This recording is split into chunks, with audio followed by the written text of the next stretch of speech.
मुख्य मुद्दा यही है कि ये महाकुंभ का जो मामला है उसमें एक बात अपने को जोर शोर से उठानी है, वो ये एक ही है कि मत जो जातिगत गणना है उसको हमें करवाना है, उस पर जोर डालना है और उसी के अनुसार हमें आरक्षण प्राप्त करना है। जो अभी तक हमारा जो 22% का आरक्षण था उसको एन केन इधर उधर घुसपैठियों ने घुसपैठ करके और उसको 5-6% पे ला दिया। यह मुख्य मुद्दा हमारा है। इसको हमें कैसे बरकरार रखना है। हमने आज से 22-24 साल पहले बड़ी संजीदा से और बड़े शांतिपूर्ण तरीके से एक आरक्षण को प्राप्त किया था। उसको इन लोगों ने खत्म करने के कगार पे लिया है। उसको बहाल करना है, उसको जिंदा करना है। इसी के लिए यह महाकुंभ हो रहा है। और इस महाकुंभ से एक जो वो निकलता है ना बाद में, मंथन के बाद में अमृत, वो अमृत निकलेगा आपके बच्चों का, आपके समाज का एक नया भविष्य की ओर होगा। अब सवाल एक उठता है, मैं कहूंगा 2 मिनट के लिए, कि हम अपने आकाओं से जो राजनीतिक पार्टियों के लोग हैं सभी का है, तो ये किसी राजनीतिक पार्टी का मंच नहीं है और न किसी राजनीतिक पार्टी का मंच बनने देंगे।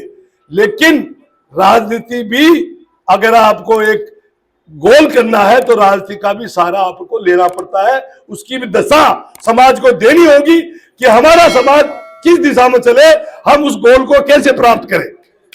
ये तो इसके लिए क्या है आज की जो समस्या है, आज मेरे ख्याल में 100-150 हमारे समाज के लोगों ने चुनाव लड़ा होगा, 20-30-40 एमएलए भी होंगे, 10-5 मंत्री भी होंगे, लेकिन सब अपने आकाओं से डरते हैं। अरे भाई, ये आका आपको नहीं पहुंचाते हैं, ये तो आपका इस्तेमाल करते हैं आपको जीत दिलाने के बाद। तो समाज आपको जीत दिला के भेजता है, ये आका आपकी कंधों का सहारा लेते हैं और बंदूक आपके नाम से चलाते हैं।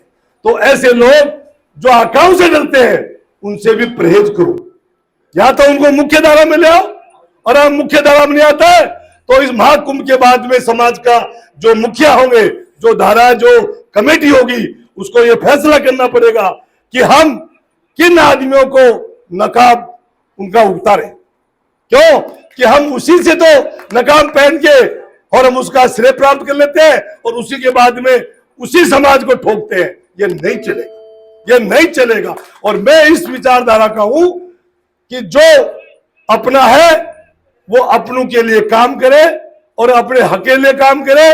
और मेरा तो एक ही काम है कि फुलेरा से ज्यादा लोग लाना। मुझे जो टास्क दिया गया है वो ये दिया गया है।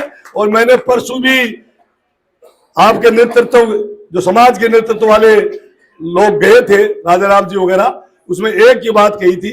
मैंने कहा देखिए, तन मन धन ये हमने यहीं से कमाया, इसी समाज के पैदा हुए जब ही हमने कमाया है। हम कहीं बाहर से नहीं लाए, हम समाज के लोगों में से ही उठे हैं और समाज के लिए ही हमने कमाया है।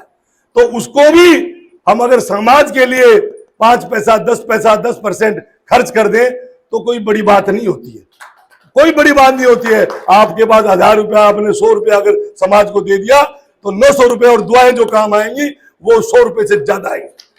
तो मैं तो इतना कहूंगा कि फुलेरा से जो लोग अपने आप आएंगे, क्योंकि साधन बहुत है, जयपुर के आसपास है, सबके घरों में साधन है।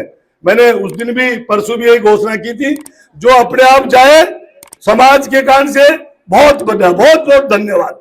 लेकिन जो आदमी यूं नहीं जा पाए कि मेरे पास साधन नहीं है, मेरे पास व्यवस्था नहीं है, तो उसकी व्यवस्था फुलेरा में मैं करूंगा।